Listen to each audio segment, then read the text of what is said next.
Le 28 octobre 2017, Alexia Daval disparaît après être partie faire un jogging. Son mari Jonathan Daval donne la lettre. Rapidement, des dizaines de bénévoles, de policiers et de pompiers participent aux recherches. 2 jours plus tard, le corps sans vie d'Alexia est retrouvé calciné sous un tas de branchages.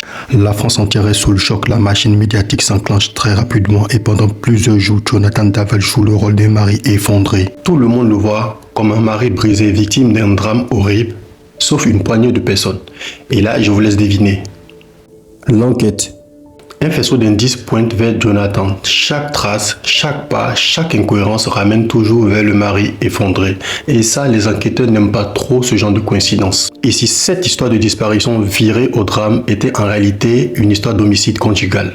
Peu à peu, le doute s'installe. Les enquêteurs remarquent des traces de voiture de Jonathan vers le lieu où le corps a été découvert, des mensonges dans son emploi du temps et surtout, aucune trace d'agression extérieure n'est relevée sur Alexia, ce qui pourrait présager qu'elle a été tuée à main nue. Aucune caméra extérieure n'a filmé la joggeuse ce jour-là. La gendarmerie française va retrouver des traces de sang d'Alexia dans leur salon et là, le scénario du jogging ne tient plus la route. Jonathan Daval sera arrêté et interrogé. Lors de son interrogatoire, il gardera son calme. Mais avec la pression, il finira par craquer. En 2018, Jonathan Daval reconnaît avoir tué sa femme Alexia. Lors d'une dispute, il a perdu le contrôle parce qu'elle l'aurait insulté et traité d'impuissant. Alors il a étranglé. Moi perso, ma femme elle me traite d'impuissant, je ne lui fais rien, je me rends directement au marché africain, je prends un bon truc, à mon retour, elle va s'expliquer. Enfin, je lui ai dit, je ne le trompe pas pour ça. Je ne le trompe pas, un point c'est tout. Enfin bref, c'était une parenthèse. Après son aveu, il donne le scénario. Il a étranglé sa femme dans un accès de colère. Ensuite, il a transporté le corps dans les bois avant de le brûler pour faire disparaître les preuves. Mais tout ça n'est que le début d'un très long mensonge. Quelques mois plus tard, il se rétracte. Il accuse son beau-frère Grégory Gay d'avoir tué Alexia. Jonathan Daval prétend qu'il aurait couvert sa famille pour éviter un grand scandale. Genre un bouc émissaire quoi.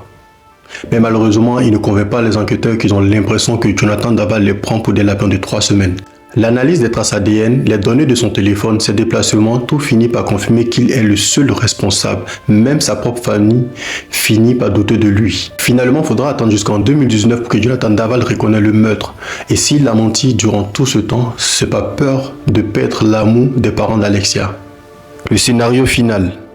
Le soir du 27 octobre 2017, le couple part d'un dîner de chez les parents d'Alexia. Pour l'instant, tout va bien. Mais une fois que la porte se referme derrière eux, la tension est déjà présente. C'est comme quand on dit le linge sale se lave en famille. Alexia est épuisée. Elle rêve d'être mère. Elle veut un enfant. Elle reproche à Jonathan son attitude distante et son manque d'initiative à avoir un enfant. Jonathan se sent dépassé, écrasé par la pression. Il ne dit plus grand chose, mais à l'intérieur de lui, tout bouillonne déjà. Mais une petite parenthèse pour mieux vous expliquer déjà les difficultés du couple à avoir un enfant. Après plusieurs échecs, Alexia consultera pour savoir ce qui ne va pas. Les résultats indiqueront qu'elle physiquement n'a aucun problème. En revanche, Jonathan lui souffre de troubles épisodiques et d'anxiété de performance. En gros, ils avaient du mal à avoir des rapports sexuels complets et réguliers, ce qui rendrait la conception difficile, voire même impossible. Bon, assez des ébats sexuels du couple, on retourne au scénario du meurtre.